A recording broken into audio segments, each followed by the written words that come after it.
L'engendrement naturel c'est fait par espèce. L'oiseau pond ses œufs dans l'espace. Les chèmes et bah c'est naturel. Mais pour l'homme, c'est pas par la bouche. Sa femme est conçoit et accouche. Bonjour, amis internautes. Nous n'avons pas encore quitté notre thème, qui est un grand thème, et qui s'appelle la paix. Nous sommes en train d'étudier les différents facteurs qui constituent la paix. Nous avons parlé dans nos précédentes vidéos de l'amour et de la justice. Aujourd'hui, nous allons parler de la morale. L'homme est un être bipolaire, à la fois objectif et humain, et subjectif et divin.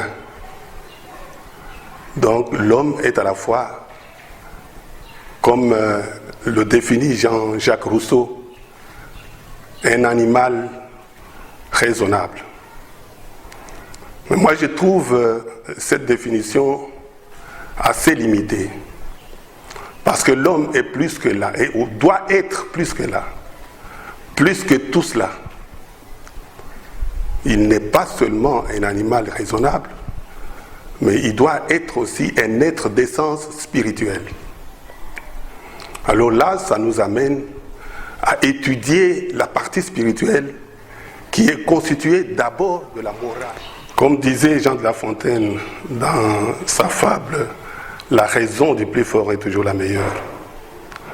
Donc, le loup et l'agneau. En tout cas, il ne croyait pas si bien dépeindre la société de son temps, qui n'a pas évolué d'un iota depuis. Parce que la loi qui règne au monde aujourd'hui, c'est toujours la loi du plus fort. Et c'est pour cela que je vais vous parler aujourd'hui de la morale. Le Mwakwidi disait, et dans chaque action, dans chaque parole, dans chaque raisonnement, il doit y avoir du sacerdoce. Et nous entendons par sacerdoce la morale. Un homme sans morale, ce n'est pas un homme. Et malheureusement, c'est le cas aujourd'hui pour la plupart des êtres humains. Le dernier siècle, le siècle qui vient de finir, le XXe siècle, nous a démontré que l'homme, loin d'être un être raisonnable, il a sombré dans la bestialité. Et les hommes les plus célèbres l'ont été malheureusement par le fait qu'ils ont été plutôt des bestiaux. Je vais vous montrer que la Deuxième Guerre mondiale nous a amené des êtres difficilement assimilables à l'homme raisonnable de Jean-Jacques Rousseau. Quelqu'un comme Hitler, quelqu'un comme Mussolini, quelqu'un comme Staline. C'étaient des êtres humains. Mais ce qu'ils ont fait, leurs actions, il n'y avait pas de morale. Parce que la morale doit être définie comme le sens du discernement du bien et du mal. Donc dans notre société, où l'intérêt est devenu le Dieu de tous les hommes, où l'intérêt est devenu la locomotive des actions qui se posent, il n'y a pas de morale. Or, la morale devait guider toutes nos actions. La science, il n'y a pas de morale. Dans la politique, il n'y a pas de morale. Dans l'économie, il n'y a pas de morale. Mais nous allons parler d'abord de l'homme politique. La morale politique devait placer l'intérêt de l'homme avant toute chose. Mais aujourd'hui, pour gagner le pouvoir, on sacrifie les vies humaines. Pour gagner le pouvoir, on se mène des guerres sans raison. Pour gagner le pouvoir, on marche sur les cadavres. C'est le cas d'Hitler. C'est le cas même des grandes nations démocratiques comme les États-Unis d'Amérique. Allez visiter Hiroshima,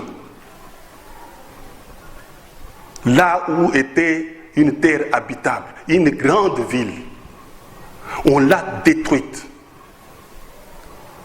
par des bombes, et des bombes chimiques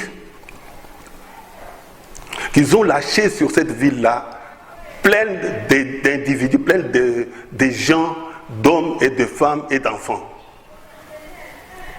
Ils l'ont détruite. Jusqu'à aujourd'hui, il y a des séquelles de ces bombes qui ont été lâchées sur Hiroshima. On déplore aujourd'hui le massacre des Juifs. 6 millions de Juifs qui ont été assassinés froidement en Pologne, en Allemagne, en Autriche. Et cet assassinat organisé, réfléchi, parce que en Pologne, par exemple, dans les camps de concentration, ils ont imaginé le moyen de tuer ces gens-là sans gaspiller des munitions. C'est ainsi qu'ils ont créé les fours crématoires pour tuer des gens silencieusement, des milliers, des centaines de milliers par jour. Où est la morale? Et les armes qui sont fabriquées de manière toujours plus sophistiquée sont fabriquées par les usines conduites par les grands ingénieurs et qui fabriquent des armes pour décimer les populations civiles et à qui on ne reproche rien, des innocents. Donc, s'il y avait un sens de moralité dans la science qui a amené les gens à fabriquer des armes chimiques, on ne pouvait pas les tolérer. Mais c'est parce que la science a été sans conscience. Comme disent les juristes, la science sans conscience n'est que ruine de l'âme, dit-on. Et la science aujourd'hui est devenue plus destructive que constructive. La science sans morale est faite pour détruire l'humanité. C'est pourquoi aujourd'hui on tient parfois à des choses qui sont illusoires. Par exemple, aujourd'hui, on parle de l'environnement, on parle du climat, qui sont détruites, des choses détruites par l'homme, par l'individu. Et ça, c'est la science sans conscience. Il n'y a pas de discernement. On voit seulement l'intérêt. en politique. Aujourd'hui, nous autres Africains, nous sommes victimes de la politique sans morale. Prenons le cas de Kadhafi,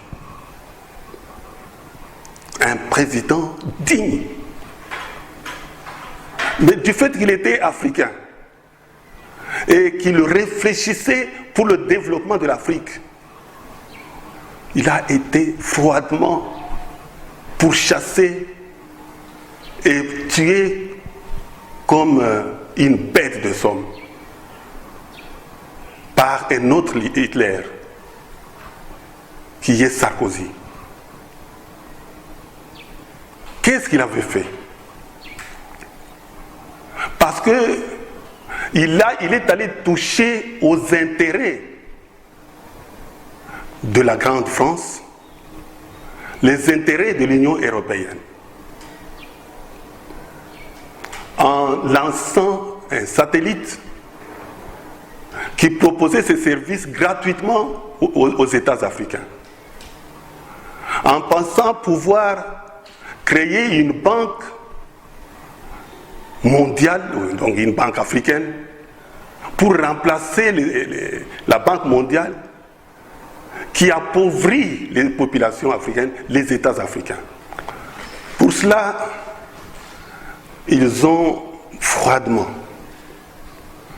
fomenté un coup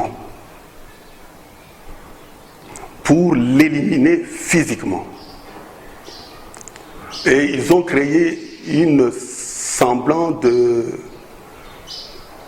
rébellion. Les gens qu'ils financent, qu'ils achètent pour mener une rébellion qui n'en est pas une.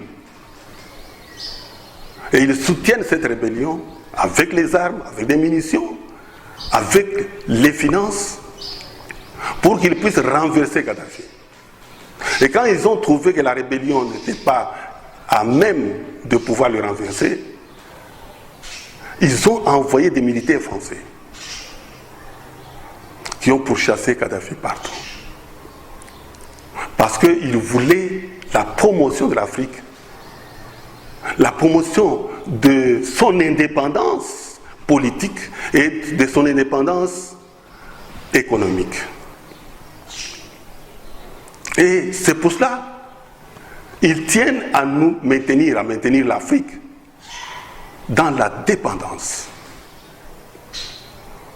Aujourd'hui, comme hier d'ailleurs, depuis les indépendances, il y a des pays africains qui dépendent d'une monnaie bidon qu'on appelle CFA. Et cette monnaie qui profite à 60% à la France. Et les gens qui se lèvent pour réclamer la suppression de cette monnaie et la création d'une monnaie autonome aux États africains, ce sont des bêtes à abattre. C'est la science, c'est la politique sans conscience, c'est la politique sans morale. Or, la paix que nous voulons, la paix que nous devons construire en nous-mêmes, la paix que nous devons cultiver dans chaque individu, c'est de cette paix que va dépendre le bonheur de chacun. Et si l'intérêt individuel ou l'intérêt des nations prime sur l'intérêt universel, ça donne quoi? Ça donne les guerres, ça mène au financement des rébellions, aux agressions. Et ce que nous sommes en train de vivre ici au Congo, l'agression qui est menée par le Rwanda contre une population civile innocente. Mais cette rébellion est soutenue non seulement par Rwanda, c'est une guerre économique. Ce sont des multinationales qui veulent prendre de force les minéraux de notre sous-sol. Et tout cela, mis ensemble, ça détruit la paix, ça détruit le bonheur, parce que nous devons sacrifier tout cela au Dieu intérêt. La morale.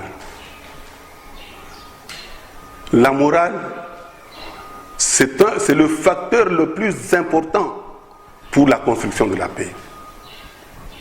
On peut tout faire, créer des organismes,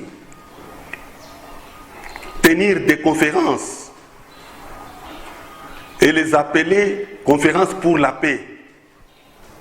Mais aussi longtemps que la morale n'est pas associée,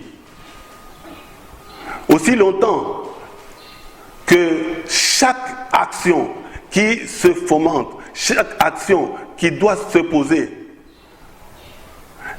n'est pas pourvue du sens moral, ça ne mènera à rien. Nous avons encore des décennies et même des siècles de souffrance, des décennies ou des siècles d'esclavage, des décennies ou des siècles du manque de paix. La morale. La morale, comment est-ce qu'on peut l'acquérir? C'est pour cela que j'ai dit que l'homme est un être bipolaire. Il ne dépend pas que de lui et de sa société, mais il dépend de l'être suprême. L'être suprême qui est Dieu. On peut l'appeler comme on veut, mais cet être suprême, c'est lui qui donne la paix, qui peut donner la paix. Si on lui ouvre le cœur, si on le laisse conduire les choses. Dans ma dernière vidéo, j'ai parlé de la tour de Babel. Je disais que nous avons construit des tours de Babel depuis Néron. C'est que les massacres des chrétiens à Rome, c'était quelqu'un qui cherchait la grandeur. C'était quelqu'un qui cherchait la grandeur. Et ce n'est pas fini jusqu'à aujourd'hui. On construit les tours de Babel. La tour d'Hitler, il trouvait que sa nation devait être supérieure à toutes les autres nations. Sa race devait être au-dessus de toutes les races.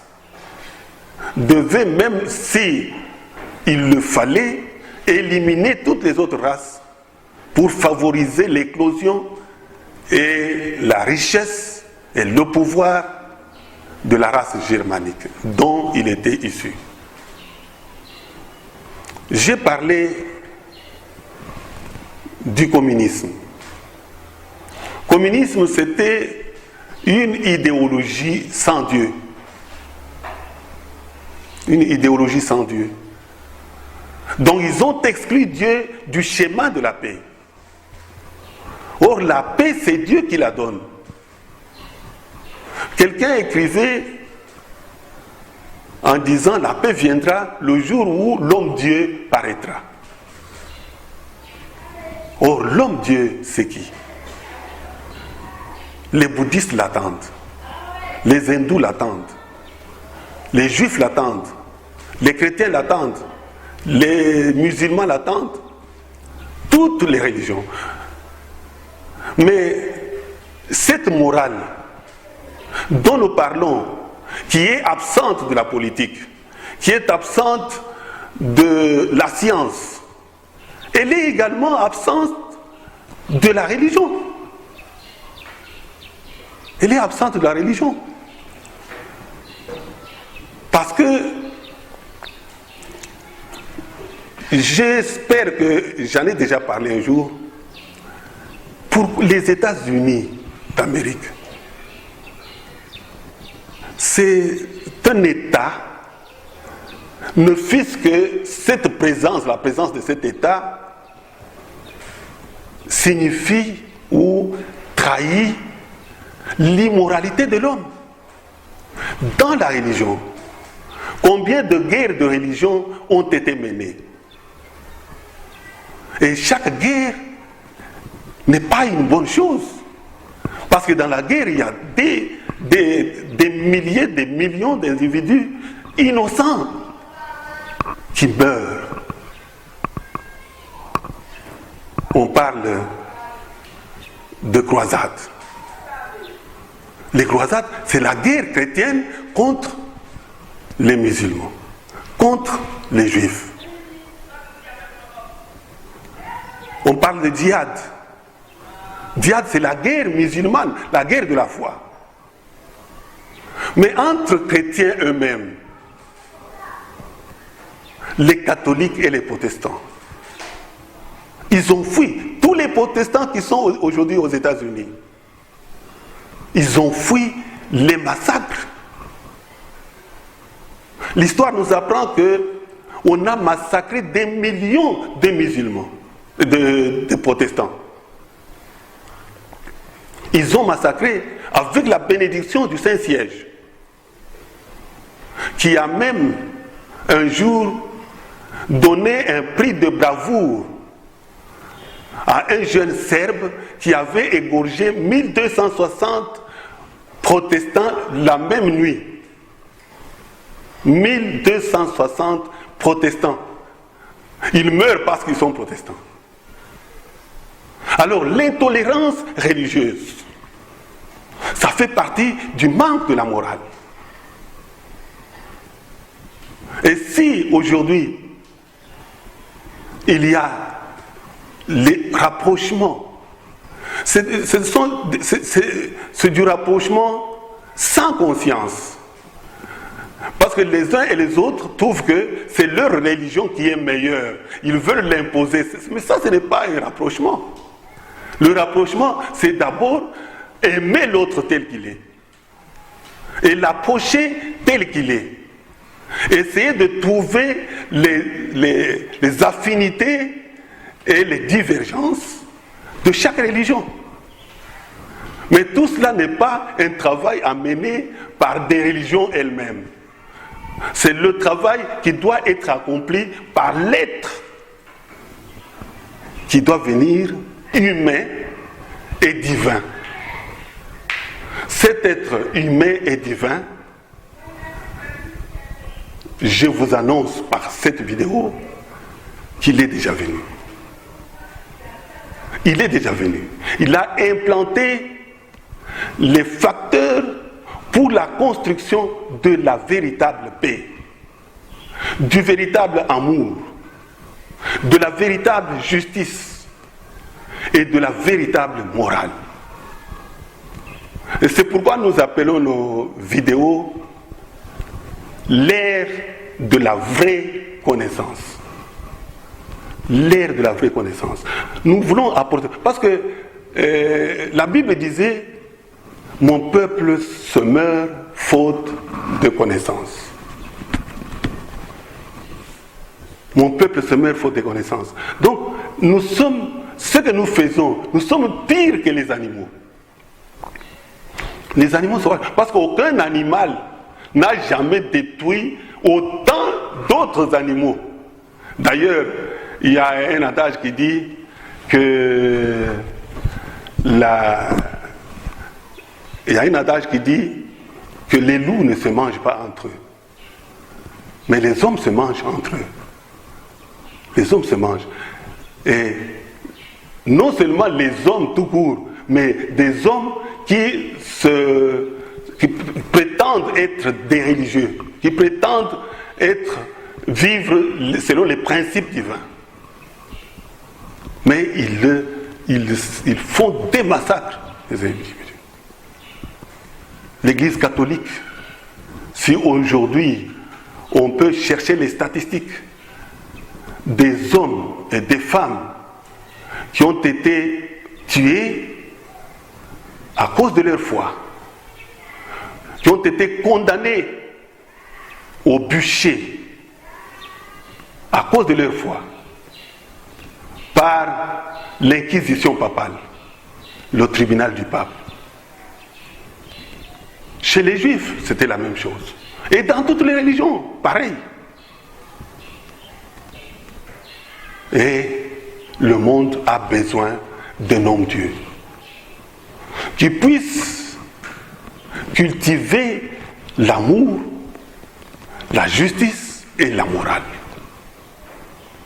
La morale véritable qui respecte chaque individu, chaque vie humaine. Il est consigné dans toutes les constitutions du monde d'après les principes des droits humains. Que la vie de l'homme est sacrée. Mais ce n'est que la vie de l'homme est sacrée.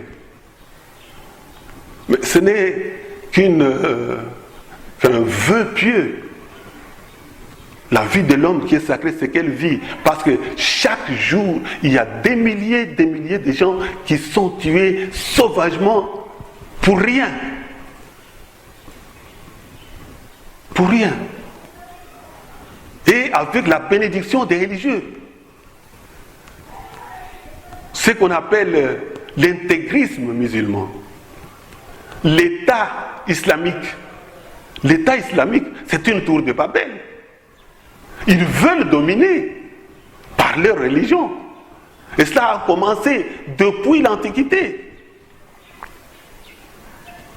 Déjà vers les années 1000, 1100, 1200, l'islam était en train de mener des conquêtes par les armes. C'est la religion qui se donne par les armes. Comme les chrétiens qui sont venus en Afrique. Ils étaient venus servir leurs États. Ils nous ont apporté et la Bible, et le fouet, et l'arme. Et notre société qui était foncièrement morale, la société africaine était foncièrement morale. Aujourd'hui, elle est dépravée.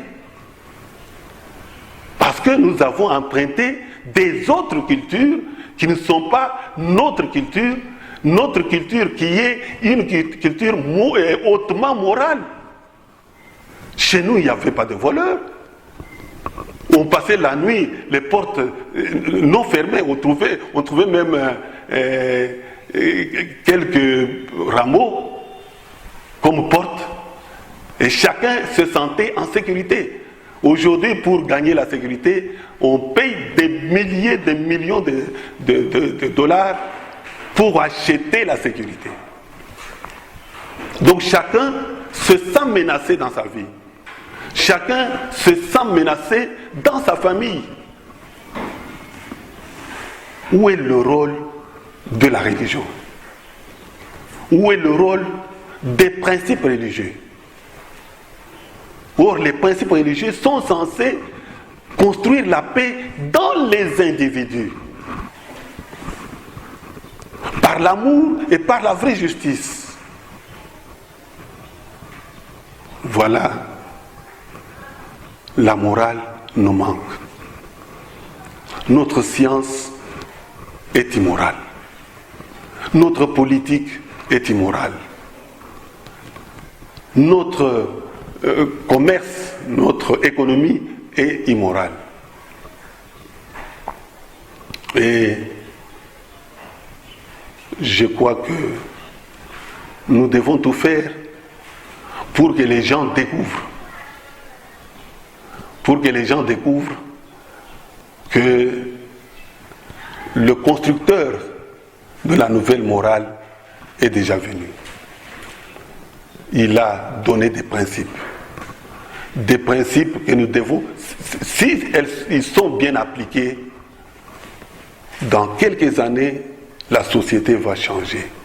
La société humaine va devenir véritablement humaine, c'est-à-dire avec le côté positif, le côté moral et le côté spirituel qui est le côté divin. Je vous remercie.